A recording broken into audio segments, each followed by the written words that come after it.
Hey guys and girls, Poketin King here, back with another video. It's been almost 2 weeks since I filmed a proper sit-down video that hasn't been a stream. I've just been really busy and I'm actually having to use a different cable at the moment. The cable that I use is just absolutely broken, so I need quite a long one, so this is going to be a little bit closer I think, but we'll run with what we got. So the topic of today's video is when to buy and sell in TCGs. I think it's a very broad, open discussion, but this video is simply going to be an open discussion, so those in the comments can, put your thoughts in, whether it's on the Facebook groups or actually on the YouTube comments. Let me know. I always appreciate people's viewpoints and any, constructive criticism as always. So when you're buying and selling TCGs, obviously it's something that I've done for over 20 years now. And it really is a case of you learn as you just keep doing. The same with anything in life. A lot of people, the reason why content like this does very well for so many different channels, you look at some of these Pokemon videos or One Piece videos where it's people buying and selling stuff and they get hundreds of thousands of views. It's because people want to be told when to buy and be told when to sell.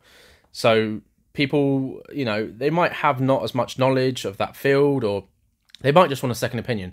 I think people doubt themselves a lot and they kind of don't go with their gut enough. And I think that's when people, will start watching content, or they might just make rash decisions. So today we're going to go through kind of some of the things that I think about, the thought process I go through when I'm buying and selling. So if I'm buying and selling to make a profit, and I'm talking about, more so as a kind of a collector, not necessarily as a business, because that's a very different thing. Obviously, what I used to do was, I started off buying and selling Pokemon cards. I did bundles. So what I used to do was, back in the day, before these mystery packs, before they got all glamorous and shiny, where you could get seeded, gold packs and, green packs and black packs, it was simply bundles. And I used to do 50 card bundles, and I used to have ones that started at $4.99, $7.99 and $9.99. And the difference with those was just, more holos or ultra rares. Back when you didn't get 2 reverse holos and a holo every single pack in Pokemon. And I did those for that. I also did them for Yu-Gi-Oh as well. I did like repack sort of things. And they did relatively well during my teenage years. Then products that were a bit better, companies started doing some, and, my sales kind of dropped. And I wasn't in a position to kind of focus that product, kind of change it. So I just moved on to something else. And that's kind of what I did. And I used that to build my collection. So for instance, you buy one box, for retail, you let it sit for a few years, you sell that for double your money. I always say set a price in mind. So if you record everything you purchase anyway, I think people should record everything they purchase. Keep receipts as well, it's always handy, especially if you do decide to, sell more in the future, then you've got all those receipts as proof, as well as recording the purchase prices and anything you sell as well. But, say you bought that box for £100, you've recorded it, okay. 2 years later, maybe you sell it for £200. I always say have a price in mind. Not necessarily a price always, but it can just be a multiplier. So ×2 your money is perfect. I think that's a really good indicator. I think that's a very good baseline to work with. That's generally what I do. So you buy Pokemon boxes for 100, they've moved to 200, flip, then you buy whatever's latest, what you think is potentially a good set. Buy 2 of those for 100. And then vice versa, you flip. Now, it's not done overnight. This takes time, and this is a slow approach. And this is more so if you simply just want to collect. Or you can put, you could buy one box and put that £100 into buying something for your collection that you want. That's what often I've done a lot of the time, is that's how I've managed to build my collection for things I want. Rather than, it does necessarily, it kind of feels like free money, really, because you're buying things. And trading as well is a really great thing to do. Trading up or down, vice versa. That's what I do, both of those. And also across. So I think sideways in terms of different card games. So I kind of leverage things against other card games that I feel like maybe a bit more liquid or a bit more potential. So even if it's say one box that's worth £300, trade it for 3 boxes from another card game that's 100, or some slabs or some raws that I think potentially might perform better over the next 5 years, rather than the box that I think has kind of hit the cap for now, and I don't necessarily see it moving very much. There are Pokemon sets that I don't think will move too much over the next sort of 12, 24, 36 months. Evolving Skies is one of them. I think it's always a popular set, don't get me wrong, but people get absolutely shafted on it when they open it because the pull rates are awful. Obviously, we know everything that happened with that. So if you are holding a box of that, for instance, they're like, 500-600 quid. maybe look at maybe selling one of those and buying a case of like Paldea Evolved, for instance.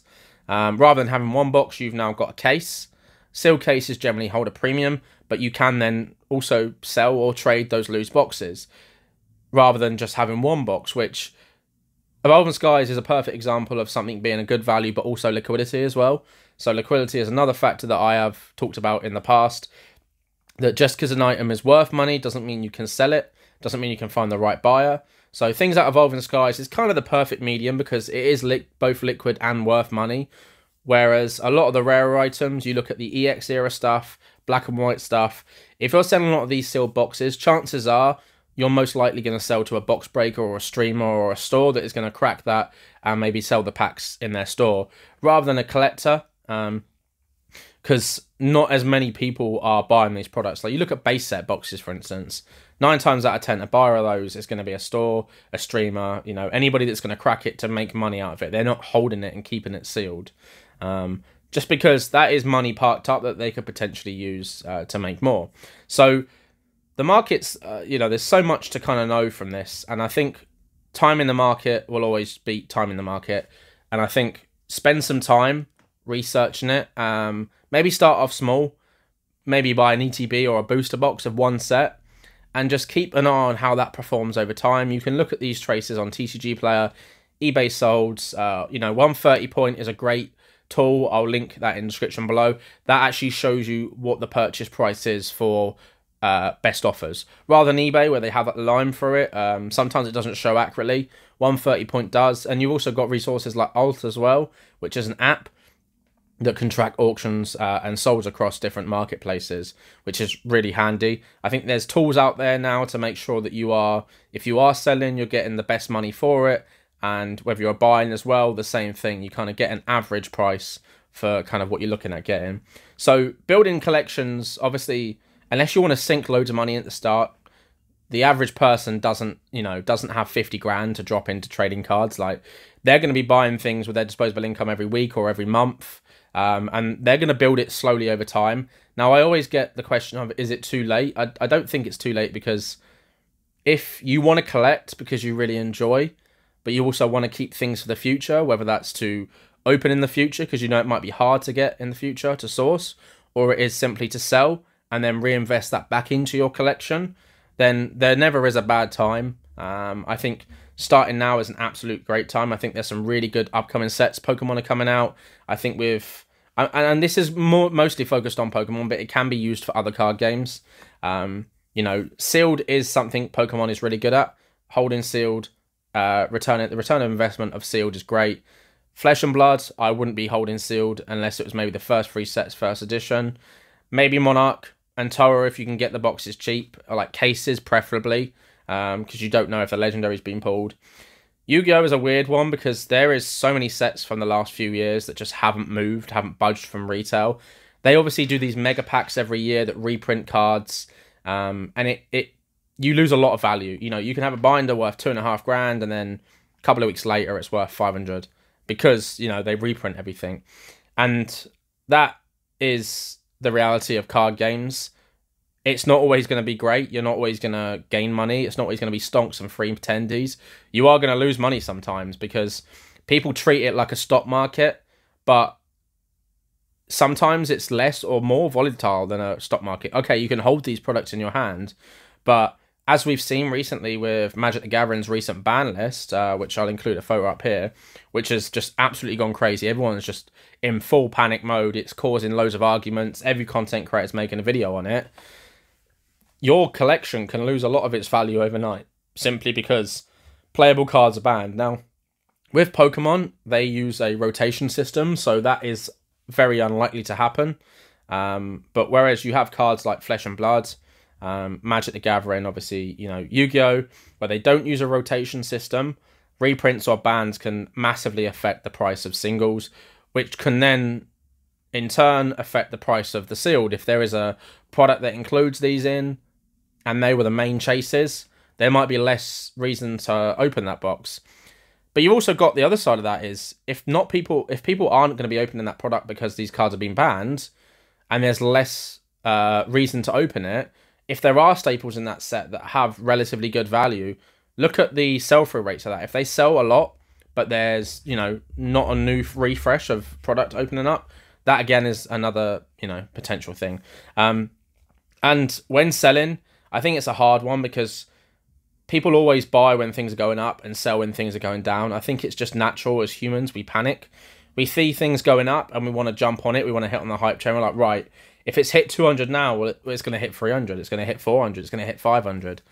And when things are, you know, dropping, we sell it because we're like, well, if it's hit 150 now, it might hit 100 or it could hit 50. And that is ultimately what causes so much of this shift. It's not necessarily the announcements themselves, but it's the reaction to those announcements. And I think the markets move a lot quicker in America than they do here in Europe. When I track the prices of cards on TCG Player versus like Cardmarket, for instance, the aftermath of something in America is almost instant, whereas in Europe, it takes a little bit of time to kind of adjust to that. And sometimes there is very little movement.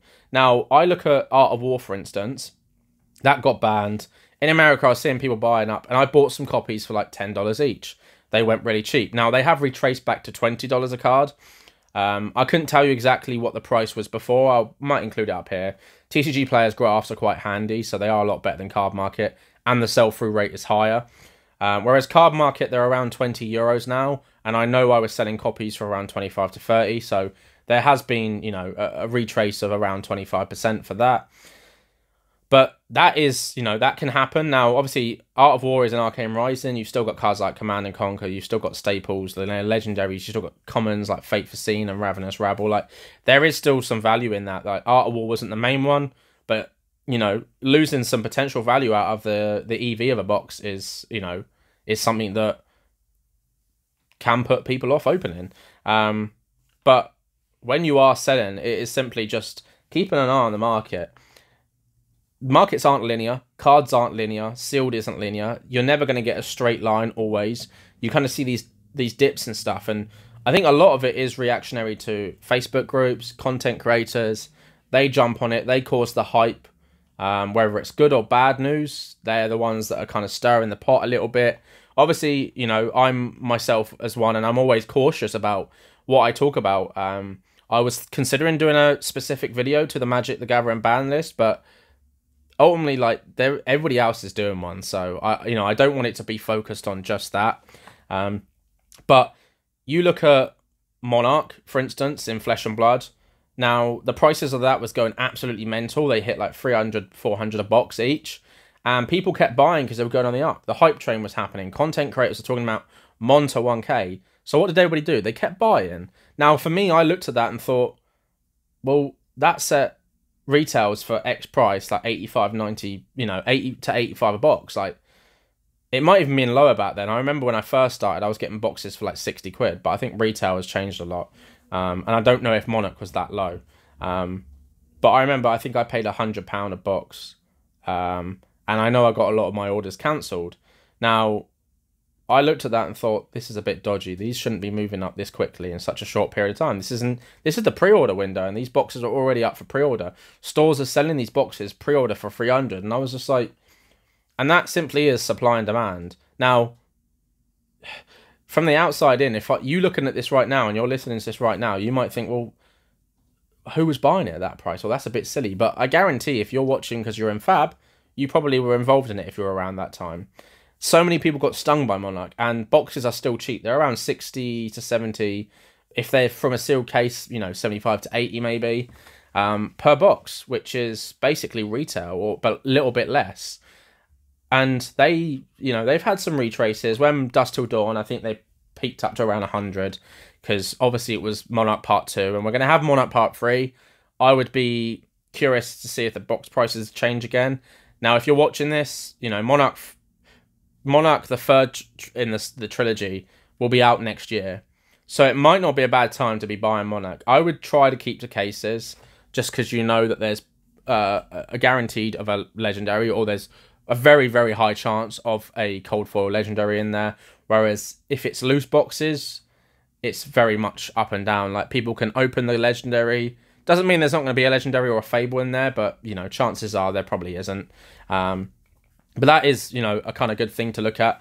Buying and selling, fundamentally is very simple within card games, but people make it more complicated because, as I said earlier, they doubt themselves. They take in too much information, I think, as well.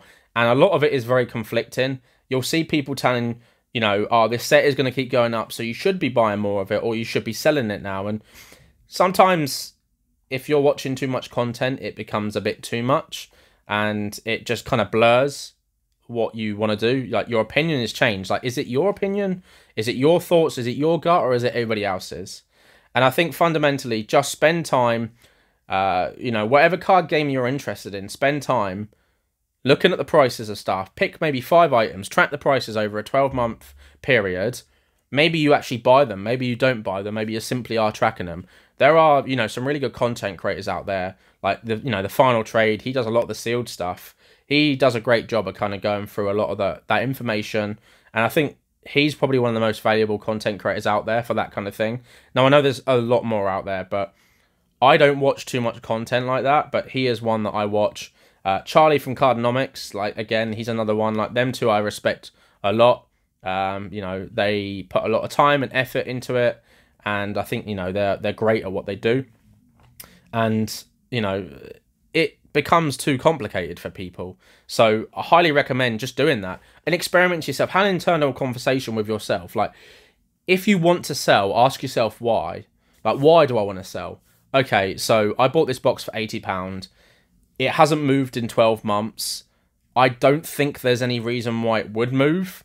You know, the cards inside, I don't think are going to be used by future cards. I just don't see it happening. Okay, maybe you do sell it then. Or, you know, and it isn't a case of paper hands versus diamond hands. Some things really don't move very often. And you look at Yu-Gi-Oh! And Magic the Gathering, for instance. A lot of those boxes don't move. You look at Flesh and Blood. A lot of those boxes don't move. Not everything is the same as Pokemon, where Pokemon sealed boxes, they move. They just move. They always do. It is the safer one if you're looking at a pure investment. But if you don't collect Pokemon and you're not interested in that, then that might not be for you. So, you know, maybe it's going to be raws. Maybe you're going to look at some cards that potentially could be used by a hero or commander in a couple of sets. Like, a lot of card games follow very similar things each year. They always release, you know, certain special sets. They'll do returns. So Magic often return to, like, you know, they did Kamigawa, they did Ravnica. They've obviously do their, like, Commander and, you know, Modern Horizon sets each year. But they also do Universes Beyond, which is kind of like a repainting or rehash of, like, a lot of cards that have been printed prior, but also brand new cards as well. And, you know, you've also got Secret Lairs in there as well, which that's kind of a thing within Magic that I do and don't understand. I don't really spend too much time looking into them because they have created kind of that inorganic demand when they say, you know, we're not going to reprint these now. They are simply, like, you know, printed before. They're printed to demand. Like, they changed it. But then some stores sell Secret Lairs and some don't. But it is quite simple, really. And everyone will have their method as to when to buy and when to sell. You know, Black Friday deals for me is a great time to buy because you can buy a lot of products quite cheap. Now, I wouldn't buy tech or anything like that because they often hike the prices up. But that's a really good time to get, like, your best bang for your buck on, like, individual packs. You can buy, like, products that, you know, tins, blisters, collection boxes, break them down and get packs. Building collections takes time, and that's part of the fun of it. That's part of the thrill of having a goal, stick to it. It's very easy to kind of jump from different card games to different goals, and you never really find yourself achieving the goals that you've set. Now, personally, I collect Pikachus. I've got some, you know, this is a recent acquisition for me, which was a Japanese Gold Star Pikachu. Now, okay, it's a PSA 7. I wanted a PSA 8, but I'm going to crack it and try regrade it. But in the meantime, it was a copy in the UK from a friend that was selling, and I thought, you know, a great time to pick it up. It was a great price. But Pikachu to me is a constant. I'm always trying to collect them. I always keep an eye on certain ones I want. I keep trackers on it for when they come up for sale. I keep an eye on the prices. If there are dips, then that is potentially a time to buy. That isn't when you should be selling. That is when you should be buying. But people, again, they panic. They let their emotions take over. They FOMO, FOMO is a huge drive in markets when you're buying and selling, whether you're collecting, even if you're playing, right? You can FOMO into a hero or a character because everybody else is doing well with them or everybody else is building them. I look at Flesh and Blood with like Rosetta, for instance, and Rosetta singles have sold amazingly well for me. It's going to be one of my best releases. Over the weekend, I did around 108 orders from Rosetta alone, which is pretty good for me. And a lot of those orders were around 30 to 50 euros each. So it has been a very successful launch release. That is tied in with like Leon coming up. Again, you could almost have a calendar for things that happen in throughout the year. Like if you're trying to sell singles, for instance, a really good time is to be selling the staples before events. So the week before an event, you know, Leon's at right now. We've obviously in between a set release and Leon. You know, Misfell, I had UK Games Expo and Misfell. You know, you also had that with the world premiere. Heavy hitters, you had, you know, call-ins and stuff around Europe, and I had one in Liverpool. So those are really good times to sell. They might not be the best time to buy, honestly, because there's a lot of hype and frenzy around the market. You never can tell, especially with like some of the higher rarity stuff, where the price is going to sit. But yeah, at the end of the day, don't complicate it. Just simply do your due diligence, do your research. Maybe not necessarily just watching hundreds of different content creators. Maybe track it out, as I said. You know, have an Excel spreadsheet. Check maybe every 2 weeks to a month, depending on how, you know, quickly this time frame is for you, how much time you want to put into it. Track the prices. If it is a consistent climb, then you need to pick a time when to buy and say, right, if it hits 120, I'm going to buy then, because I'm confident at the trajectory it's going that it's going to continue. So, you know, it's a very open discussion. I think there's not really a right or wrong answer, honestly. I think everybody's going to have their little information as to, you know, their little key details as to when they buy, when they sell. You know, there's so many different factors. You look at rarity, you look at reprints, you look at what sets are future that are coming out. You look at, you know, print runs, which is something that Flesh and Blood released that a lot of card games don't, which I think is great. And, you know, there's so many factors. So let me know in the comments below. I don't want to keep this video going on too long, but I appreciate everybody that watches the content. It really does mean a lot. We've had some really great growth across all the platforms within the last 6 months. I've been a little bit quiet because I've kind of had a lot going on personally, but I'm back now and I'm, you know, going to be pumping out that content. So as always, have a great day.